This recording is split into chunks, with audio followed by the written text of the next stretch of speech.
भारत को 2047 तक मुस्लिम राष्ट्र बनाना है और इसके लिए पूरी तैयारी कर रखी थी बिहार के फुलवारीशरीफ में।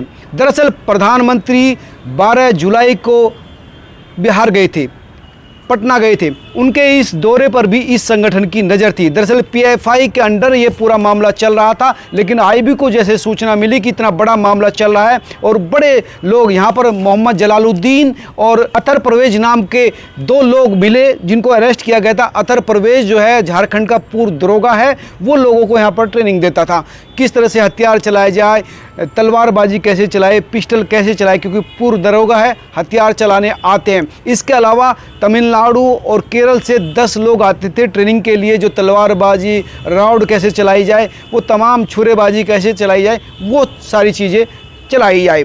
26 लोगों के खिलाफ एफआईआर दर्ज की गई है। अब तक 4 लोग गिरफ्तार हुए।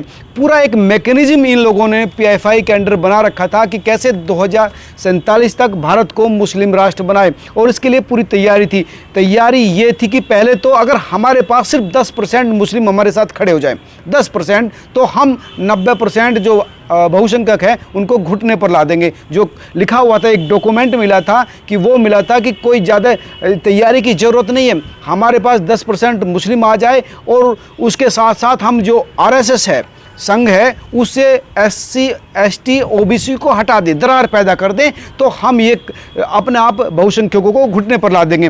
पूरा मैकेनिज्म बता रखा था कि किस तरह से हमको पहले मुस्लिम लड़कों को बरगलाना है, उनके अंदर कट्टरपंथी ताकत पैदा करनी है और वो हमारे साथ हो जाएंगे, जो भी वो कर देंगे। और फिर समय समय पर जो है इन लड़कों में से जो अच्छा करेगा, जो बड़ी घटना करेगा, जो बहुसंख्यकों में डर पैदा हो, जैसे कि उदयपुर में हुई, इस तरह की घटना करेगा तो उसको फिर हथियार चलाना सिखाएंगे। और उसके बाद ये जो पूरा मामला है, इसमें हम स्टेज बाय स्टेज चलेंगे। जैसे कि पूरे देश को मुस्लिम राष्ट्र बनाना है तो इसके लिए सबसे पहले हम एससी एसटी ओबीसी को अपने पास लाएंगे। और इसका सहारा हम कैसे लेंगे?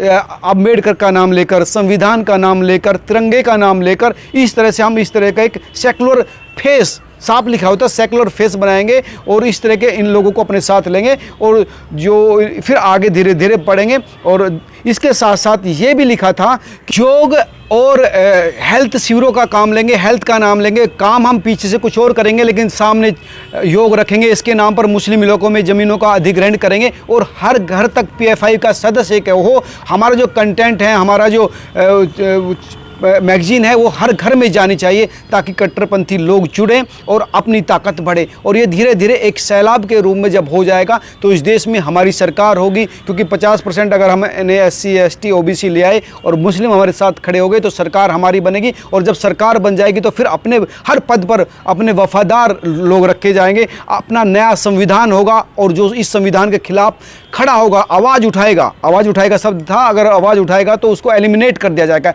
यानी ख़त्म कर दिया जाएगा, जिस तरह से कन्हैयालाल दर्जी को किया गया। हम जैसा चाहेंगे वैसे ही होगा। और हिंदू नेताओं को भी हम ट्रैक करेंगे और साथ ही, क्योंकि इस पूरे मामले में हमें विदेश की भी मदद चाहिए, तो कई विदेशी इन्होंने कहा था कि पीएफआई ने हमने तुर्की के साथ बहुत अच्छे संबंध कर लिए हैं और इसके साथ साथ इन लोगों को तुर्की, बांग्लादेश, पाकिस्तान से आर्थिक मदद भी मिलती थी।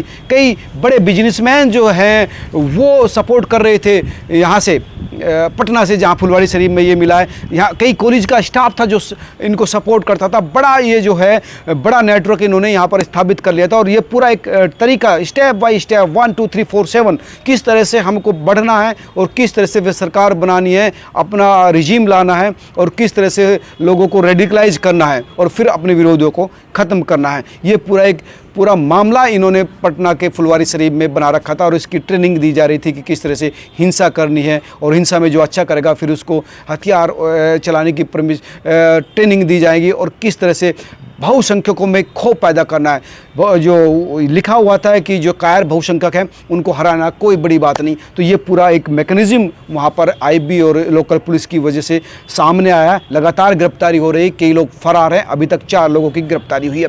लगातार एक बड़ा खुलासा मैं आपके साथ शेयर कर रहा हूँ। आप मुझे कमेंट करके ज़रूर बताना कि आप इस पूरे मामले पर क्या सोचते हैं। साथ ही इस खबर को शेयर भी करना, चैनल को सब्सक्राइब करना और ज़्यादा से ज़्यादा शेयर करना ताकि तमाम लोगों तक इस तरह की गतिविधि जो हो रही है वो पहुँचे और अगर उनके आसपास भी इस तरह की गतिविधि हो रही तो उसके प्रति वो जागरूक रहे। नमस्कार।